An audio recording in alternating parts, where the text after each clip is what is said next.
Senhor presidente, senhoras e senhores parlamentares, o presidente Marco Maia anunciou no dia de hoje que a Câmara fará uma comissão geral no próximo dia 21 de setembro para debatermos a questão da regulamentação da emenda 29, que é a emenda constitucional que precisa ter o seu último destaque votado para que ela siga ao Senado para regulamentar o artigo da Constituição que define fontes para o financiamento da saúde.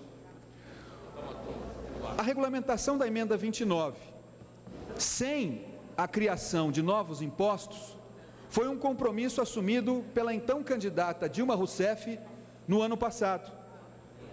Durante a campanha eleitoral, a então candidata Dilma disse em alto e bom som, está escrito, está filmado, está gravado, que ela regulamentaria ou trabalharia para regulamentar a emenda 29 sem a criação de novos impostos. O que se falou nos últimos dias foi totalmente o contrário disso, uma enorme contrariedade.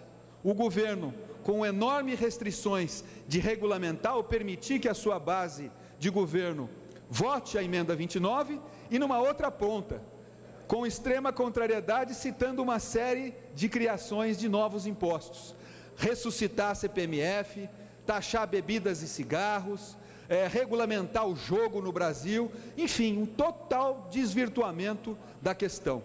Por que eu estou dizendo isso aqui, senhor presidente? Porque alguns sinais da nossa economia, nós precisamos ficar muito atento, pelo menos chamar a atenção do governo para esses indicadores. Hoje, o INPC apontou uma inflação de 7,4%, acima quase 1% do teto da meta máxima, que é de 6,5%. A inflação vem cutucando e vem chegando num momento maior dos últimos 6 anos. O que nós estamos percebendo é uma falta de cuidado com o controle inflacionário por parte de uma coisa que o Brasil e o povo brasileiro têm como uma das maiores preciosidades, que foi a implantação do Plano Real, o controle da inflação e a redução das nossas taxas de inflação. Por que isso? Porque a inflação, talvez até mais cruel do que o aumento do que a carga tributária, tira do cidadão comum, tira da família brasileira o poder de compra. O IPCA de 7,23 é o que mede a inflação daqueles que ganham até 40 salários mínimos, 7,23% de inflação no último período. Mas o INPC, que é mais elevado ainda que o IPCA, que é de 7,4%, mede a inflação para as pessoas que ganham até 6 salários mínimos, as pessoas que menos ganham, as pessoas mais pobres, e são as pessoas mais pobres que estão pagando a conta pela falta de eficiência administrativa desse governo, e não é falta de dinheiro. Olha, os gastos correntes, o custo da máquina do governo federal nesses últimos 7 meses, em relação aos mesmos 7 meses de 2010, aumentou 28 bilhões de reais.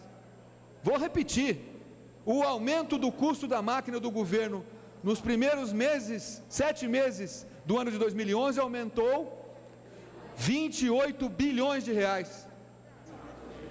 Além disso, o governo continua arrecadando mais, subestimou as receitas do orçamento para negar o aumento do salário mínimo, para negar um maior desconto do imposto de renda, da tabela do imposto de renda, e não vem fazendo a sua parte.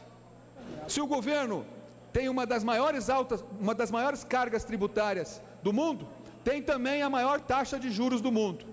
Fez um gesto de redução, que nós aplaudimos na semana passada. Reduzir juro é bom, e é importante reduzir juro, mas reduzir com o olho olhando na frente, se essa decisão não foi uma decisão política, e sim uma decisão tecnicamente sustentada.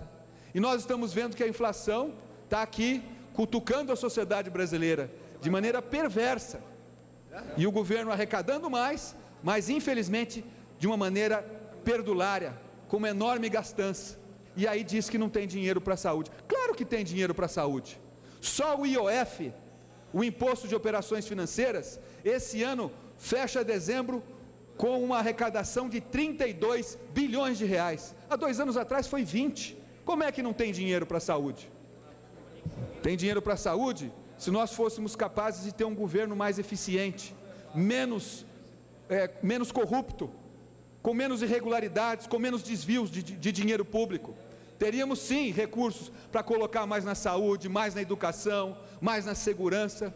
Portanto, o problema não é a questão da falta do dinheiro. A sociedade brasileira paga uma carga tributária de 40%, caríssima. O que há é má gestão dos recursos, para que nós possamos fazer frente às demandas da sociedade. Portanto, nós vamos aprovar a emenda 29, até o final de setembro, definir essas fontes, mas não há nenhuma possibilidade de criação de novos impostos. O governo, e peço 1 minuto para concluir, o governo que trate de ser mais zeloso com o dinheiro público. As pessoas do Brasil, as famílias brasileiras, as donas de casa, os trabalhadores, pegam o seu mês, o seu salário, a sua renda, se apertou, não dá para fechar o mês, fecha a torneira, apaga a luz, gasta um pouco menos em algumas necessidades, faz o sacrifício, mas ele fecha o seu mês. Ele não tem como aumentar o imposto, como aumentar mais a sua renda. O governo não, o governo está mandando a conta para a sociedade e não está fazendo a sua parte. Pede economia, mas continua a gastança. Nega o recurso para a saúde, mas aumenta a arrecadação. Só na contribuição, presidente, só em contribuição social sobre o lucro líquido, a CSL, que foi criada com essas mesmas finalidades, e aí mais 1 minutinho de tolerância, o governo só quer criar contribuições. Sabe por quê? Porque as contribuições, eles não dividem com os estados e municípios. E veja que situação. Quando nós tínhamos, alguns anos atrás, em 95, as contribuições, elas eram 35,3% das receitas do bolo da arrecadação, dos impostos e das receitas. Isso passou em 2010, no ano passado, no final do governo Lula, para 44,2%. E os impostos, que são divididos entre todos os entes da federação, de 64% para 55%. Ou seja, o governo federal está concentrando a arrecadação só para si, penalizando estados e municípios e mandando a conta para a sociedade.